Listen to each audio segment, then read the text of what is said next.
and welcome to Getting to Good Enough, a podcast to help you let go of perfectionism so you can do more of what you love.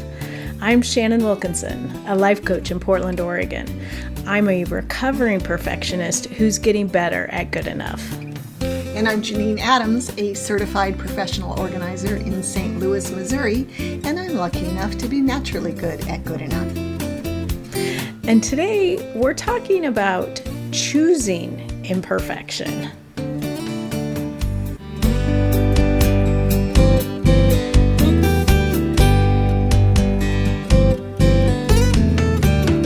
Janine. Hey Shannon, how are you? I'm great. How are you doing? I'm doing just fine, thank you very much. That's excellent. Yes.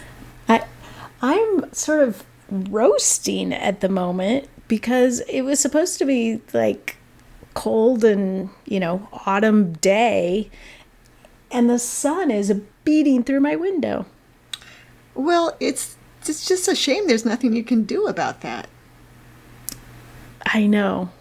Do you have too many clothes on, or is the heat on? Which is the issue? Well, so I had to take off my fleece that I was wearing. Wow. Uh-huh. And that's about as many layers as I can reasonably take off at this point. Oh. And I did sort of close the curtain part ways so the sun isn't on my head anymore. But, I like the light too, so. We should have had this discussion before we started recording, and I would have encouraged you to take a moment and change clothes. It's too late now, Shannon. I'm going to have to suffer through. I am choosing imperfection.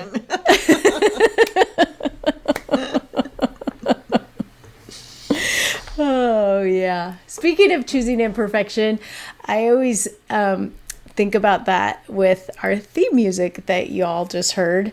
I put the theme music together and it wasn't quite right, and I chose to just go with it instead of futzing around with it anymore. Huh, and now it sounds normal to me, so I don't even know what you're talking about. Yeah. Don't tell there's me. There's just a weird transition. Well, it's not a weird transition. It's just a slightly more abrupt transition than I would like. Oh, right. Yeah, now I can think of it now that you mention it. But right, and it's fine. Right? Yeah, now it's just like how it sounds. That's right. It would sound very strange if you adjusted it now. Yeah. Yes. So for 120 whatever episodes, 6 episodes we've managed. Right. Yes. Because, I'm down with choosing imperfection from time to time. Yes, I had a lesson in that today, which is one of the things that sparked our discussing this topic today, which, proof that we never plan ahead, which was that I had to create a flyer on the fly. I was asked to create a flyer for a real estate agent, which I think might be the last, maybe banking is the other one, industry that uses flyers. And I don't know how to make a flyer, and I'm not a graphic designer, yet I think that flyers should look good or they're useless. And so I actually wrote on my task list in Trello, create the flyer for the real estate agent, let it be easy, I wrote. So I pulled up a flyer in a template in Pages on the Mac and adapted it and used my own colors and, took out the picture of the fake person and put in a picture of me and so forth. Uh-huh. And I sent it to my employee, who's the one who asked about it. And it's like, let me know if you see anything terribly wrong, but basically it's good enough. And she wrote back, I think it's excellent. It's like, oh, great. Nice. Yeah. But it was, part of me was like, ooh, do I send it to my graphic designer? And because I knew that I didn't want to spend the time to try to make it amazing. I don't know how to make it amazing. And then I let go of that. I chose imperfection, and I'm perfectly satisfied. That is excellent. And I'm wondering if, because no one has flyers anymore, if that makes it seem better because there's less competition. You know what I mean? Well, I'm guessing that the realtor's handing it out with flyers from other types of services. I know, but like, they're sort of compared to real estate flyers, which can only be, so fancy, right? Yeah. Yeah, I think mine might measure up to a real estate flyer. Excellent. Yeah, I actually used a real estate flyer template. Oh, perfect. Yeah. That's awesome. Yeah, yeah. But I love that you reminded yourself to let it be easy in your task. I do that a lot. Yeah, because it's so easy to not let it be easy and to spend more time on something than it merits. And I don't want that perfectionism to get in the way of slaying my task list, which is what I've been doing today, if I say so myself. It's been a good day awesome. for that. Yeah. Lots of confetti. Lots of confetti. I tell you what, when I was on my trip and my computer wasn't working and I had to use my phone for Trello, it was so sad that I had no confetti. It is. It's amazing. It might be time to remind the Trello folks that they really should get it in their iOS apps. That's right, because it truly has an impact. It's really something. Yeah. And I'll put a link to our podcast episode about Trello in the show notes for this show so that people can, if they don't know what we're talking about, can listen to that episode where we go on and on about it, where I go on and on about Trello for task management. Because you hounded me mercilessly to get me to try it so you could talk about it. Exactly. And now here I am talking about it again. But it really is great for me. It's been fantastic, yeah. Yes, and yes. It is. I enjoy it too. Yeah. Well, I'm so glad. Too. Yeah. I would feel really bad if you didn't after making you try it. Right. But you have similar experiences, I'm assuming, about choosing imperfection? I do. One thing that comes to mind is that probably in the last 6 months or so, I started sending emails to my list of subscribers. Mm-hmm. And, I've been collecting, like, people have been subscribing to my list probably since, 2008 or so. Mm-hmm. And I briefly had a I think I had a monthly newsletter. Mm-hmm. That didn't last very long. And then I haven't been emailing these people in a couple of years. Short of when a lot of people subscribe to my newsletter through taking the productivity block quiz. Mm-hmm. And that's how they get on there. But so they get the emails associated with that, and then they never hear from me again. But about 6 or so months ago, I just started emailing people, and instead of trying to come up with the perfect newsletter or the perfect format or the perfect way to market, I just started writing notes to people about things I thought that they might care about, things that I care about, things I thought might be helpful. And so far, it's been well received. It's excellent. I think it's so funny because when we were talking about this prior to starting to record, and I was saying, "Hey, your emails, that's a great example of this," and you're like, "What do you mean? I just write them." Like, yeah, that's the point. You're not getting all wrapped up in like an amazing marketing piece or all sorts of things that could stop you or may have stopped you in the past.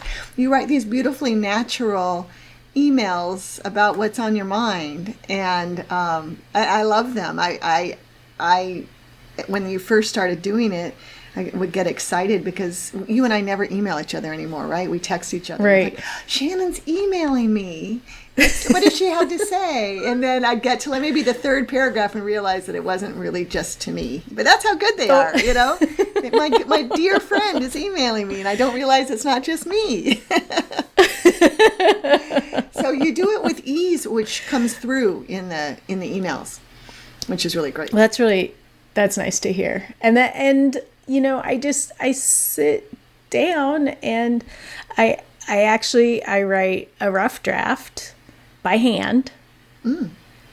And then I type it up, and that's usually all the thought that goes into it.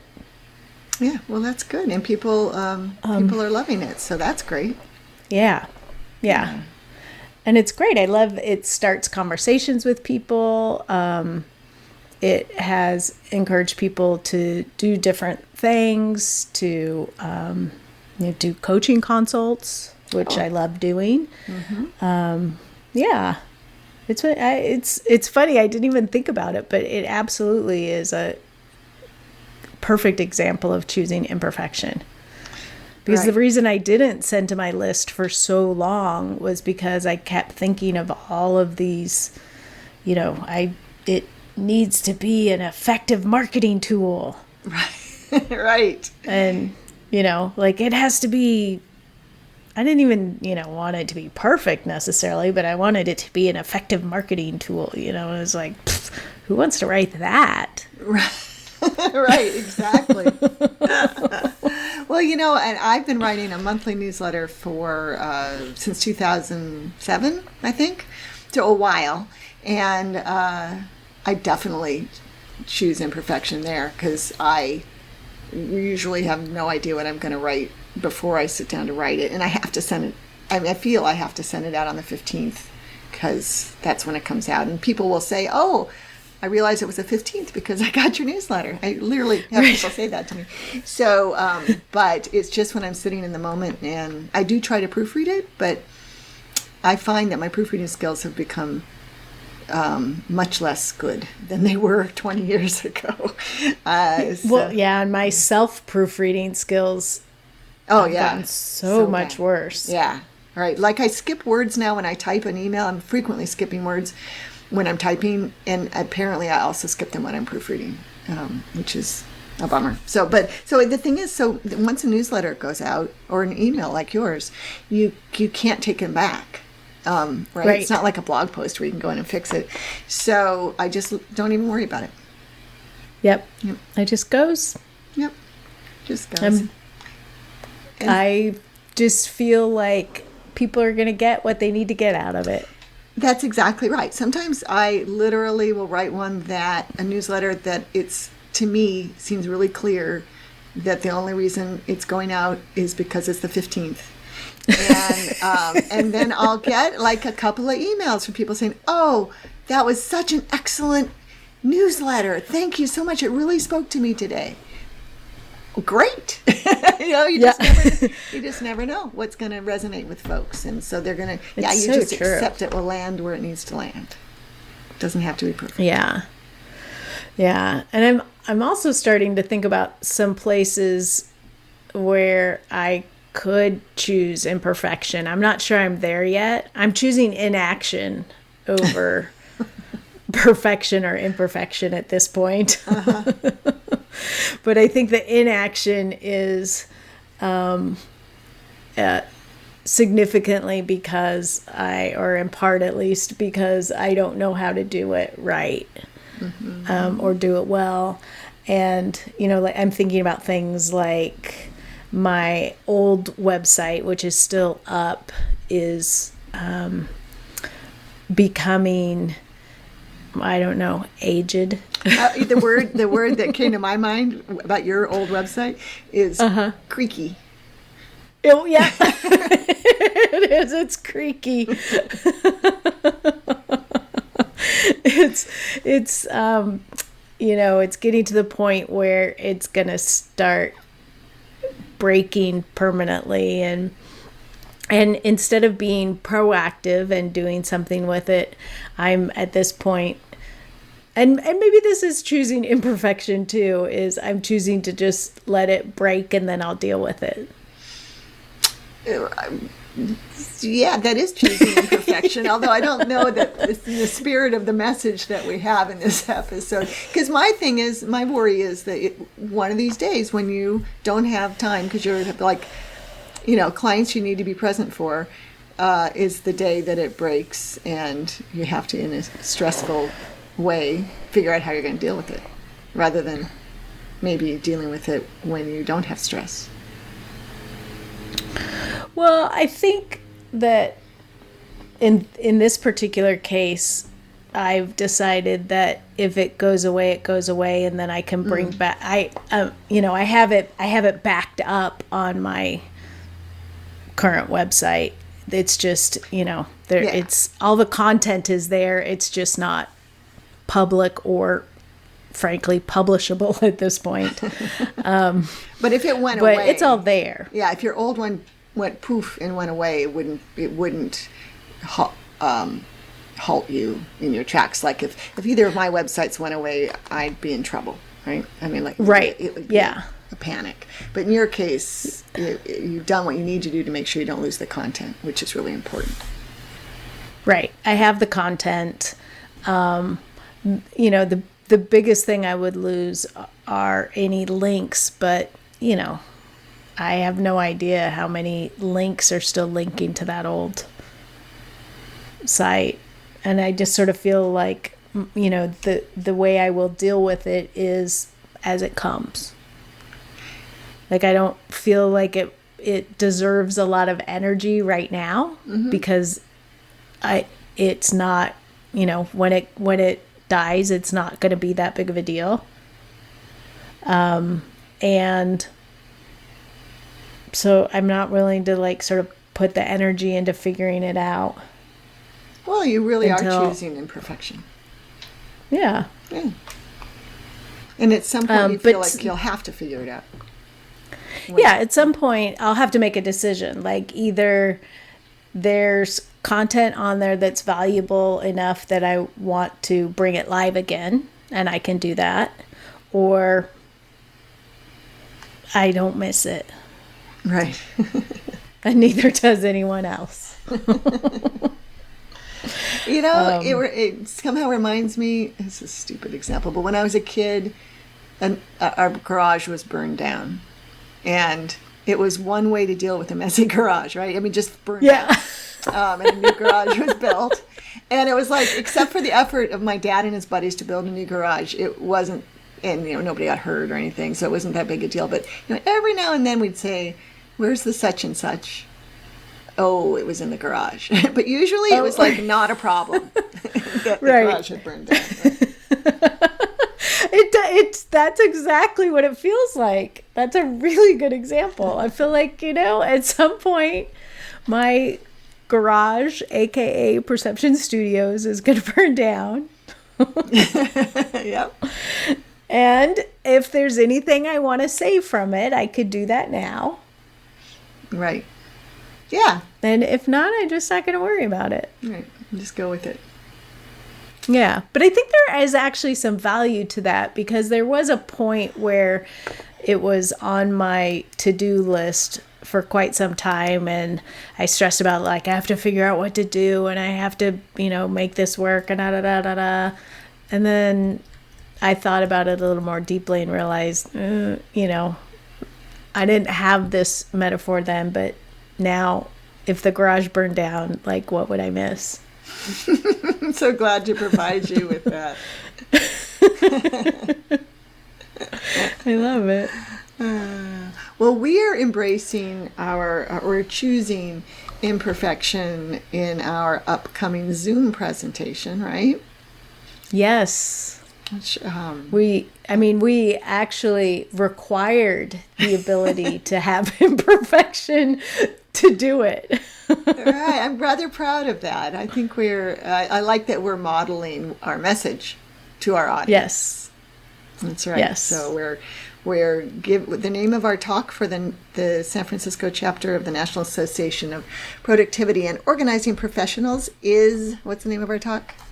The Power of Enough. That's it. Oh, right. I thought when I started the sentence, I thought I knew the end of the sentence. It vanished from my head. So then I was hoping you knew it. Yeah, the power of enough, and we accepted the invitation to do it under the condition that it be an informal presentation. Yes, just an informal conversation, a chat. A chat. And it's going to be fun. Yeah. Yeah, I love how much imperfection I've allowed and even welcomed into my life. It makes everything so much easier. It's so true. It really is so true. And every week, as every new episode of our podcast, it just gets reinforced in my life, and it's a wonderful thing. Yeah. I have a stack of vote forward letters on my desk that I've been working on off and on. And it's a letter that you print out with a space where you write the person's name and then you write a sentence or two about why you're voting. And the letters are to get information about making sure they're registered and, all the information they need. They're already registered, but getting all the information they need to vote wherever they are. And, at first I was sort of stressing over what I should write. And then I was like, it barely matters. I mean, I don't want to write something unrelated, but I think, just writing something makes a difference. And so I took a couple of examples and came up with a sentence that I liked and just started writing it and had some second thoughts about it midway through. And I just thought, you know what, this is good enough. Yeah. I'm not going to stress about it. As long as you're not offending people or violating the rules, any sort of handwritten, and it comes from the heart, then it's excellent. I'm sure it will have a nice impact. Do they all go out at the same time? Is there, or do you? Yeah, there's a mailing date. They all go out on the 17th. Oh gosh, that feels so close to the election. Well, they were going to go out until the 27th, and then so many people contacted Vote Forward that they decided to move it back 10 days to the 17th. Interesting. Well, I'm sure they know what they're doing. That's great. Yeah, they have all sorts of research and stuff, but yeah. Oh, God. I was scrambling. I had bought 100 postcards with the November 3rd date on them, and so I was afraid they were going to run out of addresses for me before I would run out of postcards. But I made it. I now have just the right number of addresses and postcards. So I might do more postcards if there's more addresses. But I really was afraid I was going to end up with a bunch of, they're really attractive, but still a bunch of November 3rd postcards. Right. Well, yeah, I guess you could use them for other reasons. Right. Later, right. Well. Yeah, but yeah, I just think there's a lot of value to making a decision, and choosing imperfection is a great decision to make, and then sort of letting go of it. Yeah, as you were saying that, it occurred to me that, like with my little flyer today, going into it knowing that I was going to let it be easy and that it was choosing imperfection as I went into it was so much less stressful than choosing imperfection after I'd worked on it for a while and I said, okay, God, it's good enough. You're right. That doesn't feel as good as saying, okay, you know what, I'm going to put in this much effort and it will be fine. And then it was. Yeah. I think that's such a great distinction. I don't know how much we've talked about that, but sort of this idea of, going into it knowing and choosing that on purpose can make such a difference in your mindset. Yeah, I think it's sort of next level stuff. It just occurred to me, but it really did make a big difference to me today. And I didn't get frustrated. I almost didn't get frustrated. I didn't get very frustrated at all. Ordinarily, I would have gotten quite frustrated by this project. Yeah. So. Well, that's excellent. Yes. Well, we want to hear from you, our listeners. When do you choose imperfection? And when is it hard for you to choose imperfection? You can let us know by leaving us a message at 413-424-GTGE. That's 4843. You can share on social media at Getting to Good Enough on Facebook and Instagram, and at GTG Enough on Twitter. Or there's always the show notes over at gettingtogoodenough.com. But for now, this is Shannon Wilkinson in Portland, Oregon. And Janine Adams in St. Louis, Missouri. And we hope that good enough is getting easier for you.